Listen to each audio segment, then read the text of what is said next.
안녕하세요.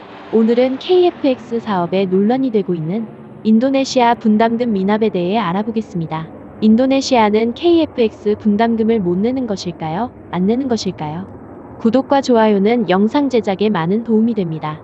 KFX와 관련된 논란이 끊이질 않고 있습니다. 지난 7월 20일 인도네시아 언론은 국방부가 한국과 공동개발 중인 한국형 차세대 전투기 KFX 사업 분담금은 형편이 어렵다는 이유로 납입을 미루는 상태에서 오스트리아에서 전투기 구매를 타진하고 있다고 보도했습니다. 현재 인도네시아는 경제적인 이유로 5천여억 원의 분담금을 미납하고 있습니다.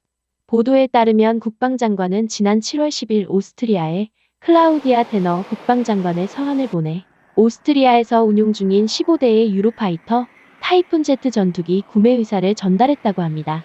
인도네시아 수비안토 국방장관은 서한에서 구매 의사를 보인 15대의 전투기가 에어버스 등과 법적 싸움에 직면한 사실을 알고 있다며 전투기 매각은 곧 인도네시아와 오스트리아 양측의 기회를 제공할 것이라고 밝혔습니다. 오스트리아는 지난 2002년 23억 유로를 투자해 유로파이터 타이푼 전투기 15대를 구입해 운용 중입니다.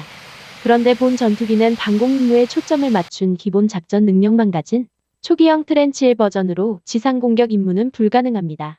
인도네시아는 그래도 나름 성의를 보여 2020년 1월 2일에 1,320억 원을 송금하였습니다. 물론 미납금이 상당히 남은 상황이었지만 타이나 한국 정부는 인도네시아 경제 상황이 안 좋은 상황에서 나름 최대한 성의를 보여준 것으로 평가하고 있습니다. 그러나 골치 아픈 사건이 이어졌습니다. 최고의 문제는 바이러스 사태이지만 그 전에 국방장관도 문제가 되고 있습니다. 물론 KFX 사업도 문제가 많다며 분담금 지급을 자꾸만 지연했던 것입니다.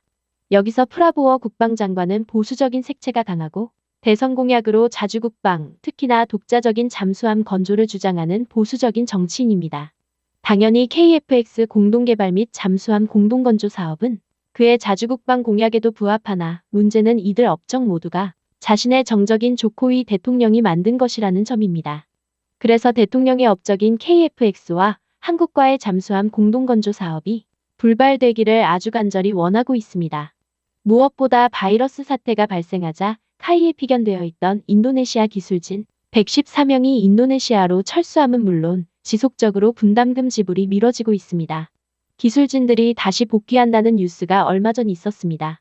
현재까지 인도네시아가 지불 못한 분담금은 5천여억 원에 달합니다. 때문에 현재 인도네시아가 KFX를 탈퇴하지 않을까라는 많은 의구심이 한국에서도 피어오르고 있으며 사실 한국 공군도 상당히 민감하게 상황 변화를 지켜보고 있습니다. 그럼 인도네시아가 KFX를 탈퇴할까요? 카이 관계자는 그 가능성을 상당히 낮게 보고 있었습니다.